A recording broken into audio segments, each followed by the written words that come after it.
তুমি আমাকে খুব ভালোবাসো তাই না? হ্যাঁ, আমিও তোমাকে অনেক ভালোবাসি। তাহলে তুমি আমাকে বিয়ে করো না? তুমি বিয়ে করবে? ঠিক আছে, চলো তোমার বাপ মায়ের কাছে।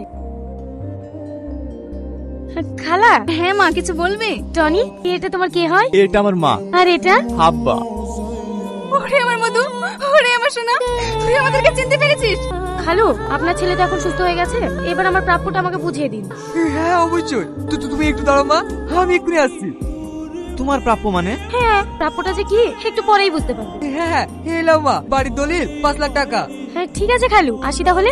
আব্বা, মা, সালমা চলে গেল যে? হ্যাঁ বাপ, ও তো তোকে অভিনয় করে সুস্থ করার জন্য এসেছিল, তুই তো সুস্থ হয়ে গেছিস, ও তো যাবেই। মা, তুমি ওকে আটকাও মা। আমি ওকে খুব ভালোবাসি মা। কেন ভালোবাসবি? তুই যাকে ভালোবাসিস তাকে তো সাথে লাইন দেখিস। এই যে সালমা, যাকে আমি পাগল মতো 5 বছর ধরে আলোই।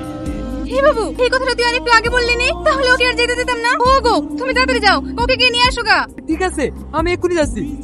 সালমা, সালমা। কি ব্যাপার খালু, আপনি? মা, আমি তোমাকে নিতে এসেছি, তুমি চলো। আমি আবার যাবো কেন? আপনার ছেলে তো সুস্থ হয়ে গেছে। হ্যাঁ মা, আমার ছেলে সুস্থ আছে, আমি ওইভাবে তোমাকে নিতে আসিনি, আমার ছেলের বৌমা হিসেবে তোমাকে নিতে এসেছি। কি? আপনি ভাবলেন কি করে আমি আপনার ছেলে বউ হবো? কেন মা, আমার ছেলে কি খারাপ?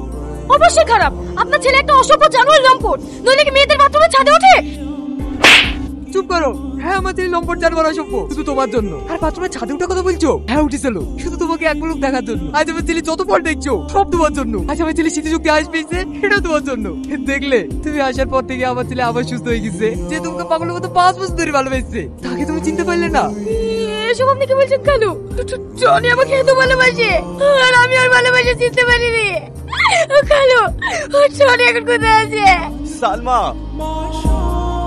টনি